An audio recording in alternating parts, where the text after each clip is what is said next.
Good evening बच्चों, आज हम लोग क्वाड्रेटिक इक्वेशन को सॉल्व करने के लिए उसका रूट निकालने के लिए एक शॉर्ट ट्रिक मेथड यूज करेंगे जो कि आप इजीली उसके रूट निकाल सकते हैं।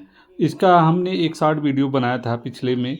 इसमें इसको एक बार हम फिर से एक्सप्लेन करने की कोशिश करेंगे कि आप लोग को अच्छी तरह से अंडरस्टैंड हो। सपोज हमारे पास से एक इक्वेशन है जो कि है x² - 7s + 12 = 0। अब इसमें हम पिछले वीडियो में ये भी हमने मेंशन किया था कि जो हमारा x² का कोफिशिएंट है और कांस्टेंट टर्म का है, तो इसका हमको क्या करना रहता है, फैक्टर करना रहता है। तो इसमें देख रहे हैं x² का कोफिशिएंट क्या है, इसमें 1 है और हमारा कांस्टेंट क्या है, 12 है। तो अब अगर हमारे पास 12 हो गया, अगर इसका हम फैक्टराइजेशन करते हैं तो 4 × 3 हुआ, जो कि ऑलरेडी यहाँ पे हमने एक बार किया, एक बार और एक्सप्लेन कर रहे हैं आपको।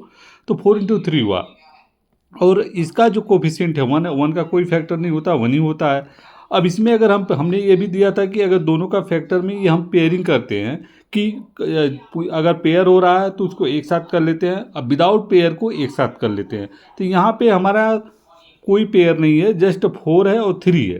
तो यही हमारे यहाँ पे क्या करेंगे, जो जिस तरह से हम करते हैं कि 4 और 3, तो इसको क्या करना था रहता है कि अगर हमारा ये प्लस है, साइन अगर प्लस है तो इसको ऐड करने पर ये हमारा नंबर आना चाहिए। अगर ये माइनस है तो इसको सब्ट्रैक्ट करने पर हमारा ये नंबर आना चाहिए जो x² का कोफिशिएंट है।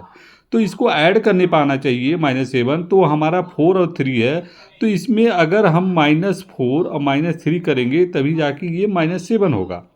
तो इसको अगर हम यहाँ पे एक तरह से कर सकते हैं, अगर -4 और एक -3, ये सपोज हमारी ये दो हैं।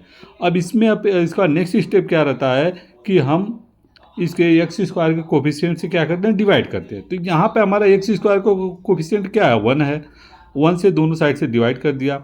और नेक्स्ट स्टेप अभी क्या रहता है कि इसके सिंबल को चेंज करना। अगर ये प्लस है तो माइनस, माइनस है तो प्लस। यहाँ पे हमारे इसके दोनों के सिंबल माइनस हैं, तो दोनों के सिंबल हम क्या करेंगे, चेंज कर देंगे। और एक से अगर डिवाइड करेंगे तो कोई चेंज नहीं आएगा, और सिंबल अगर चेंज करेंगे 4, ये हमारा हो जाएगा 3।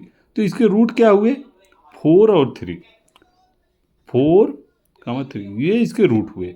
तो इस तरह से हम इजीली इस तरह के क्वेश्चन अगर आते हैं तो जस्ट उसका कांस्टेंट टर्म का और x² के कोफिशिएंट का फैक्टराइज करिए, उसके बाद पेयरिंग करिए, और उसके बाद जो जिस तरह से हमने राइट किया है दोनों फैक्टर को, इस फैक्टर को राइट करिए। ये सिंबल इंपॉर्टेंट रहता है कि अगर ये प्लस है तो ऐड करने पर ये नंबर आना चाहिए, अगर ये माइनस है तो सब्ट्रैक्ट करने पे ये नंबर आना चाहिए। ये जस्ट आप keep in mind. Third step क्या रहता है कि अगर ये हमने यहाँ पे किया, दोनों फैक्टर को राइट किया, उसके बाद हम x² के कोफिशिएंट से डिवाइड किए, उसके बाद सिंबल को चेंज करना रहता है। अगर प्लस है तो माइनस, माइनस है तो प्लस, जस्ट आपका रूट आ जाएगा।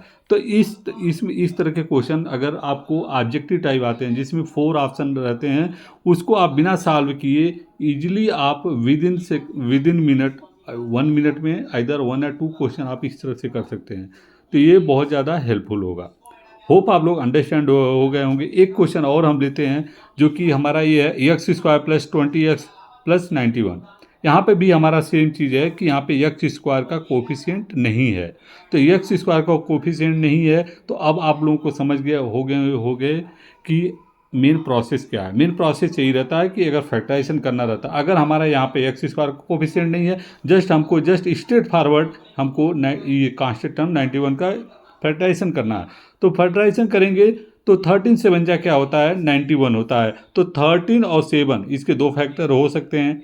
तो 13 यहाँ पे जस्ट आपको यहाँ पे डिवाइड एक जस्ट स्ट्रेट फॉरवर्ड मैंने यहाँ पे एक्सप्लेन किया है। यहाँ पे एक्सप्लेन करने की इतनी जरूरत नहीं है क्योंकि यहाँ पे x² का कोफिशिएंट 1 है।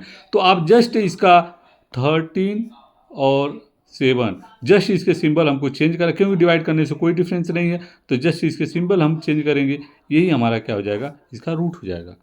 तो होप आप लोग इस तरह के क्वेश्चन को अंडरस्टैंड हो गए होंगे कि अगर क्वाड्रेटिक इक्वेशन है इजीली हम कैसे उसके रूट को फाइंड आउट कर सकते हैं। प्लीज़ वीडियो को लाइक करिए, चैनल को सब्सक्राइब करिए और शेयर करिए। Thank you.